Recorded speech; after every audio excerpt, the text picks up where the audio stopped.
Hello, good day. Welcome to my talk.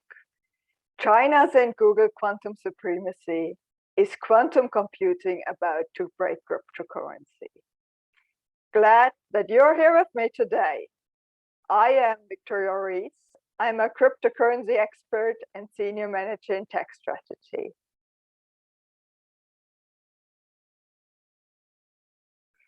What is quantum computing?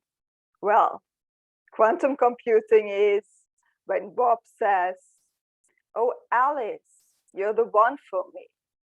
And Alice says, "But Bob, in a quantum world, how can we be sure?" In this talk, I will teach you what quantum supremacy, specifically the claims from the University of Science and Technology in China and Google's claim of supremacy means, and how quantum computing will practically change the world of cryptocurrency. You will understand why China, Google, and any other quantum computer could be about to break crypto-based cryptocurrency, and see what new ways are in place to save blockchain from quantum. But first, what is quantum computing? Well, quantum computing is defined by two concepts. One is superposition and the other is entanglement. A quantum computer is fundamentally different from a classical computer. A classical bit stores the information as 0 or 1, and a quantum bit can be both 0 and 1 at the same time. What is superposition?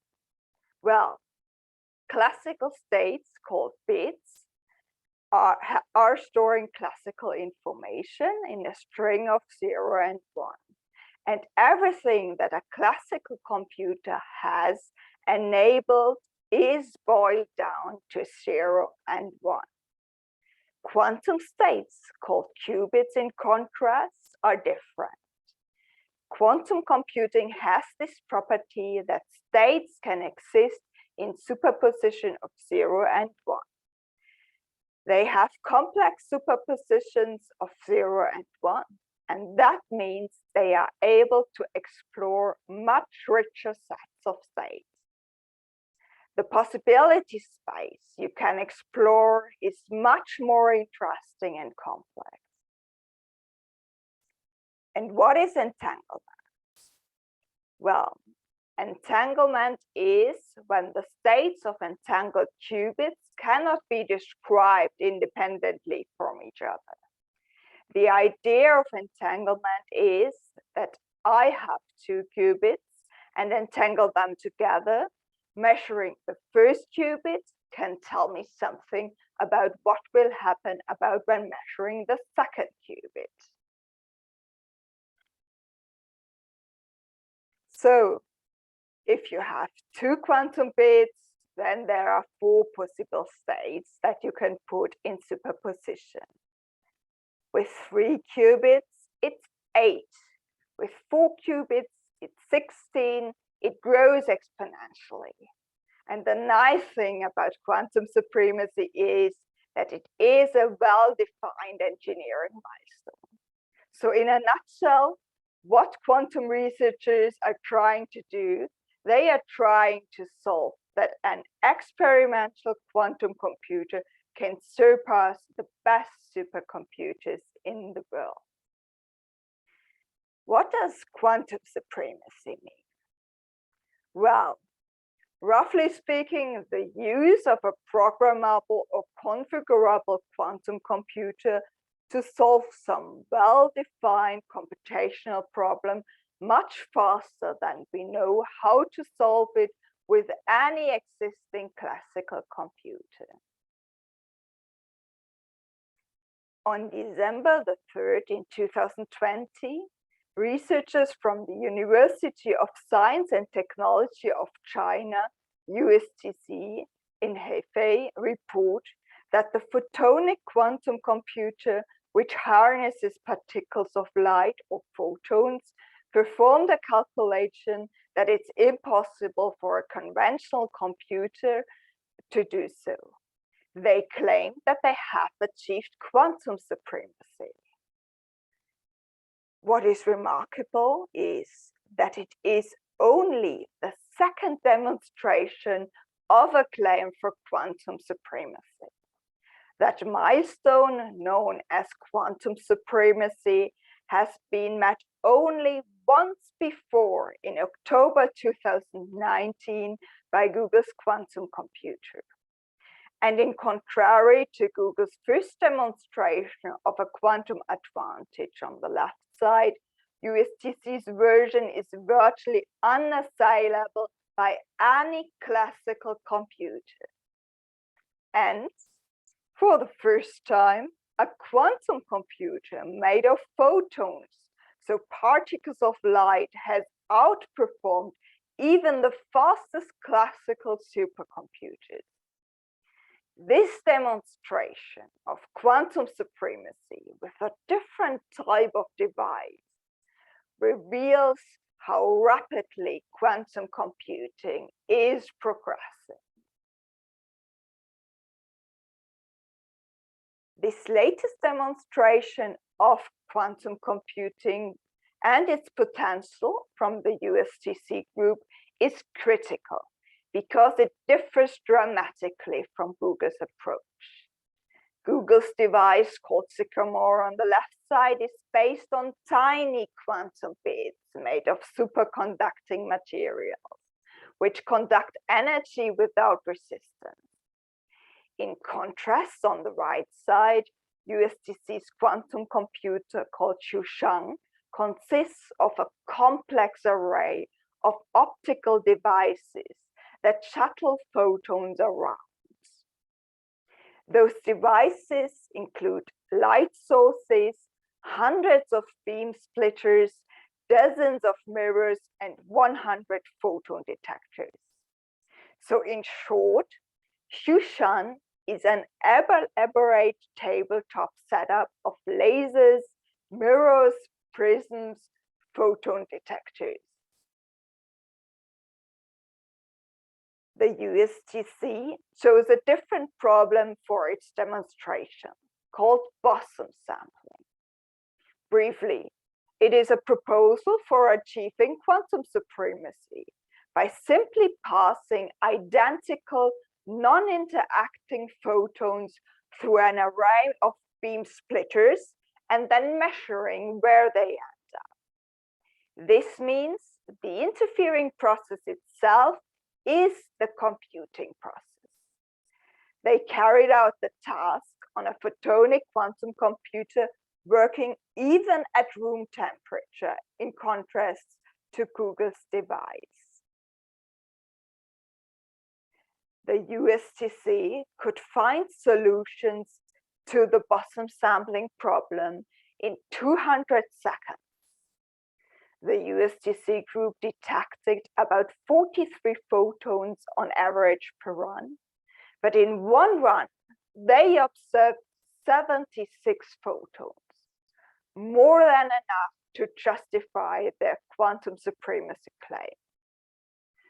For one of the world's most powerful classical computers on the right, the Chinese supercomputer Sunway Taihu Light, predicting the result that the quantum computer would get for anything beyond about 40 photons was intractable. The researchers estimating solving for 76 photons would take 2.5 billion years to calculate on China's Taihu Light supercomputer. This is a quantum advantage of around a factor of 1014. But what is cryptocurrency? Well, digital currency aims to do away with all the problems we have paying for things online. You may think of a system we have is pretty good, but everything we buy today has to go through a bank or a credit card company who take off the transaction and who will rely on your trust that they will do everything right. After a while, payments start to build up and are added to that what it is, security. You have to trust your card company to keep your details safe. So many people have tried to work out to have a payment system without a middleman. But then there is another problem. How do you prove that you have paid for something, or even that you have that money at all without someone vouching for you? It's so serious that it has a name, double spending problem. So, what is a possible solution? In 2018, a solution was offered by an anonymous programmer, Satoshi Nakamoto. He left a paper on a popular cryptography blog in which he proposed a system of currency that solved off these fiddler problems. His proposal was that instead of a credit card company recording every transaction in one ledger, all of the users would record transactions at the same time. As a result, any attempts to fool the community would be noticed and rejected. No one user or government or bank can force a fee on payment of controls its flow. The result is a cheaper, quicker way to spend money, even across national borders. But what is the biggest danger? Well, the biggest danger to blockchain from quantum computing is its potential ability to break traditional encryption.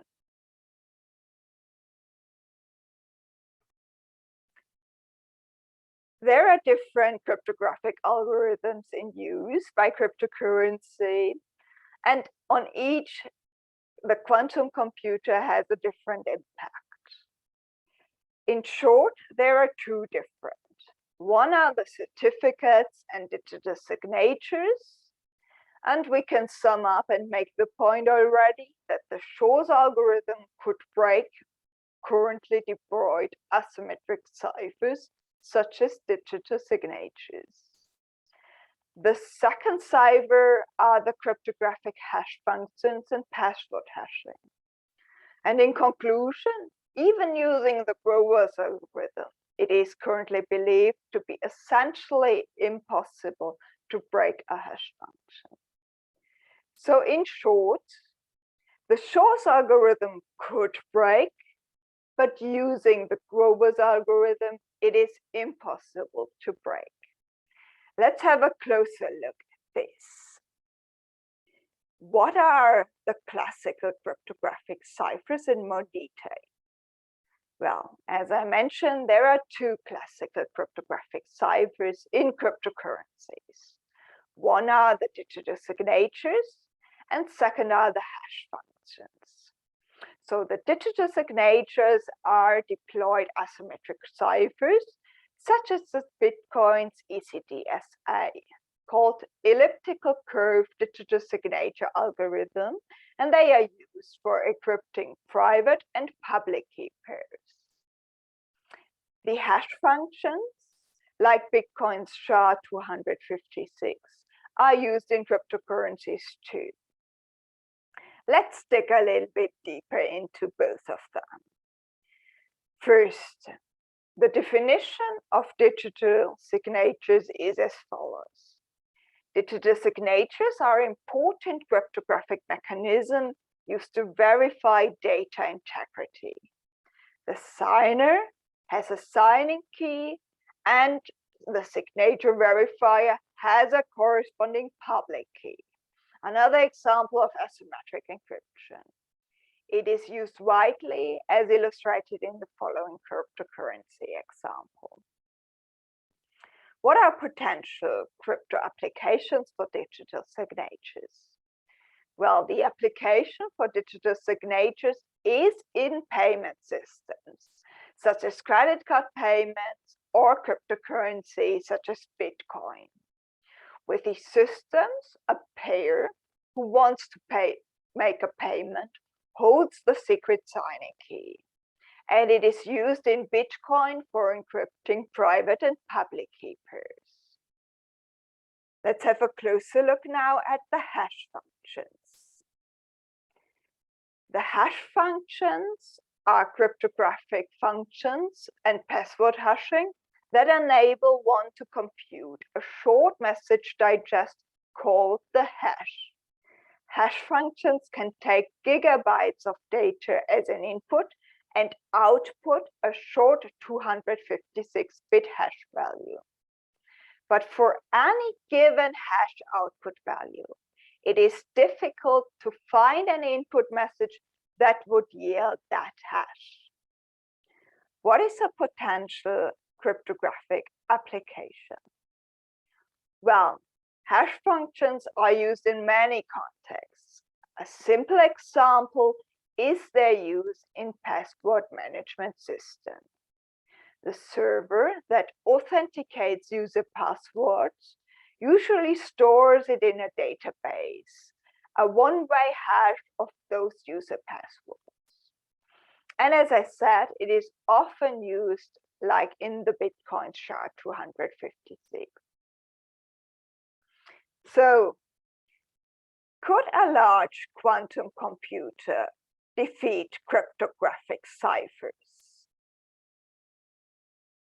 Again, let's dig into both types of cryptographic ciphers. For the first one, the digital signatures, the threat is obvious. One of the most widely used signature algorithm is called ECDSA, the elliptical curve digital signatures. And as I said, this is used for Bitcoin. So roughly speaking, this algorithm is based on the same discrete lock problem used for key exchange. And the parameters for this system is chosen so that the best known classical attack run in time. The impact of a quantum computer is clear. The adversary who has access to a quantum computer, which is capable of executing the Shor's algorithm, would have the ability to forge both ECDSA and RSA signatures. The adversary would be able to issue fake certificates, properly sign malicious software, and potentially spend funds on behalf of others. Even worse, the Shor's algorithm allows attackers to recover private keys and also eliminates security of all other uses of keys. With regards to the hash function, the threat is different. If an attacker steals the database, it may be difficult for an attacker to recover the cleartext passwords. Currently, most commonly used hash function is called SHA-256. The 256-bit hash function is the basis of many password authentication systems, as I told you before. The impact of a quantum computer is that a hash function that produces a 256-bit output is not expected to be threatened by a quantum computer. And even using the Grover's algorithm, it is currently believed to be essentially impossible to break a hash function like the SHA-256. But when will a quantum computer break classical cryptographic ciphers? Well, given the current state of quantum computing and the recent rate of progress, it is highly unexpected that a quantum computer that can compromise ECDSA or comparable discrete logarithm-based public key crypto systems will be built within the next decades. So what new ways are then in place to save crypto from quantum supremacy? There are different classes of potential quantum-resistant cryptographic systems. And a closer look reveals, however, that there is no justification from the leap of quantum computer destroys ECDSA, RSA, DSA to a quantum computer destroy cryptography in general. There are many important classes of cryptographic systems beyond ECDSA, RSA, and DSA. For example, hash-based, code-based, lattice-based, or multivariate quadratic equations cryptography.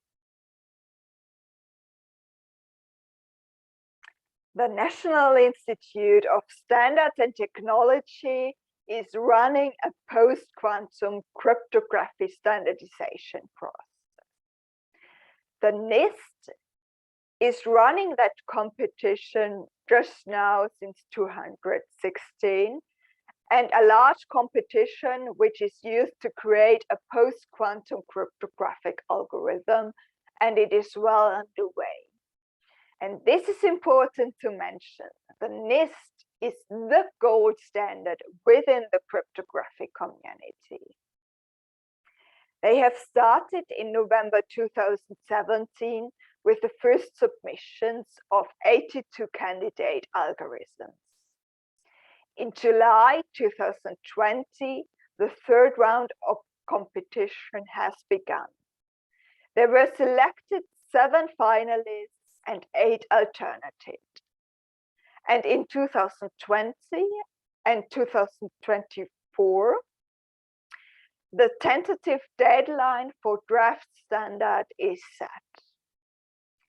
Let's have a closer look at the 7 finalists. The 7 finalists and 8 alternates are selected for the third round.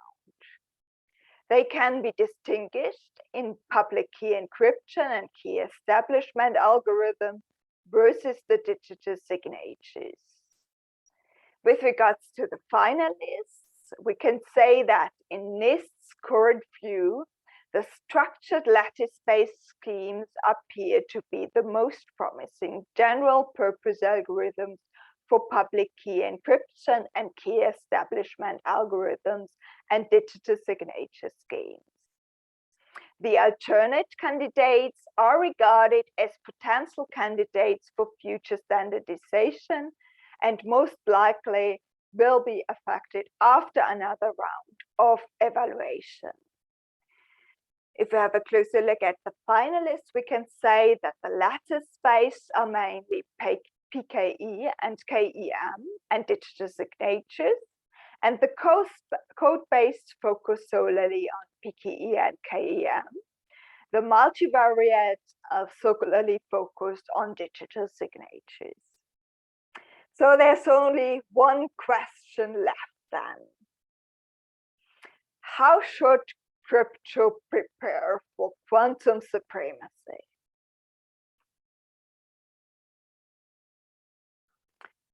So, given the large risk a quantum computer poses to current protocols, there is an active effort to develop post-quantum cryptography. These are likely to be standardized in the 2020. And for this reason, there is a need to begin the transition to post-quantum cryptography as soon as possible. To put this another way, if a fault-tolerant quantum computer with 2,500 logical qubits is built any time within the next 20 years or so, some data will likely be compromised. In conclusion, the biggest danger to blockchain from quantum supremacy, as I said, is a quantum computer's potential ability to break traditional encryption. So to sum up and make the point, we can say that given the large risks a quantum computer poses to current protocols, there is an active effort to develop post-quantum cryptography, asymmetric ciphers that quantum computer cannot defeat. We have seen that on the one side, certificates and digital signatures could be about to break by Shor's algorithm. So these deployed asymmetric ciphers, such as Bitcoins or ECDSA, for encrypting private and public keepers, are likely to be compromised. In contrast to that, the cryptographic hash functions, we have seen that even by using the Grover's algorithm, it is currently believed to be essentially impossible to break a hash function like Bitcoin's SHA-256.